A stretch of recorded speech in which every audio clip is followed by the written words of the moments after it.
Winter in Paris always surprises me.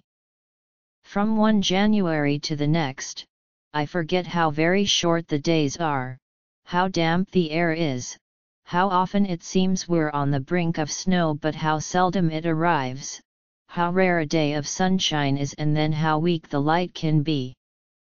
But January brings compensatory pleasures: hot chocolate, venchade, a mix of mulled wine, brandy, and orange, roasted chestnuts bought on the street, freshly griddled crepes rolled into paper cones and the galette des rois, a pastry sold only during this grey month. Galette is a word that can still trip me up in translation. It can be a pancake, a buckwheat crepe, a chubby cookie or a double-crusted pastry, which describes the galette des rois. Created to celebrate Epiphany, the day the three kings, les rois, brought gifts to the infant Jesus, the galette is beloved throughout northern France.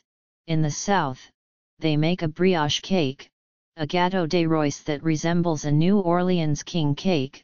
The galette has two components, a pair of puff pastry circles and a frangipani-type filling.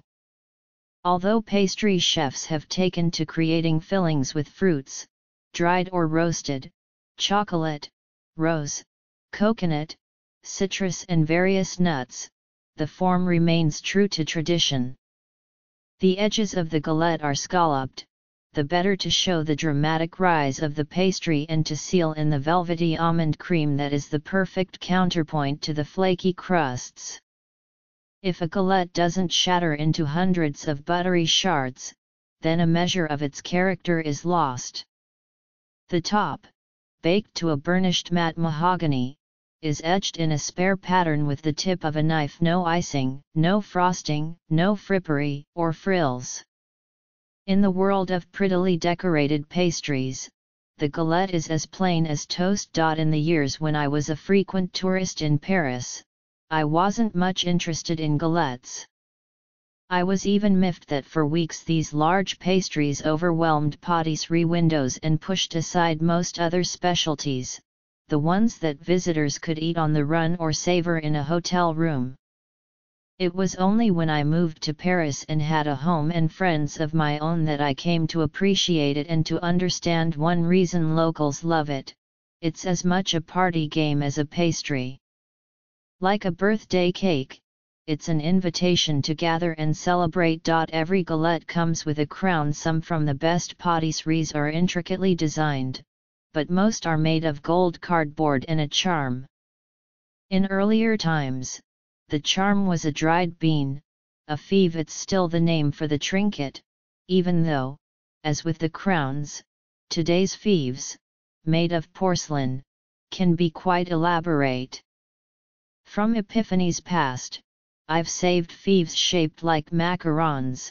One was black, so chic and so unusual, sheaves of wheat, hearts, and stylized beans. If the charm is hidden in your portion, you get the crown and the title of king or queen for the day. How that portion becomes yours is always a matter of luck. Many French families have the youngest person in the room get under the table and call out who should get the next slice of galette. My friend Simon Morel, now 40, is still the baby in his family, and so each year he folds his 6-foot frame as gracefully as he can and crawls under his parents' dining room table to proclaim the order in which all will be served the first galette of the season. If you live in France, it's almost guaranteed that a galette will be a weekly, if not more frequent, indulgence. You're bound to have one at school, in the office, at home, at a neighbor's, a friend's, or even the local wine shop. Champagne and sparkling cider are excellent accompaniments. I always have a galette get-together at my apartment in Paris, and when I return to America, I do it again, this time having baked my own galette. Because it uses puff pastry, which rises spectacularly almost no matter what you do, the dessert is automatically striking. And because it's more craft than art, talent, or skill, it's a project of parts. The almond filling is made ahead, the pastry circles cut ahead, the galette assembled and then chilled again. The steps fit nicely between bouts with a tough crossword puzzle or getting the place ready for guests. A whole almond makes a good fève, but because I have the charms I've pocketed, I'll use one of them. Sometimes more I consider it a baker's prerogative to stack the deck. I disregard tradition for the delight of seeing my friends bent over the galette, guessing which slice might hold the bean, betting on their picks, moaning theatrically when their slice is bare or brandishing the coveted fève in triumph. Recipe, Galette des Rois.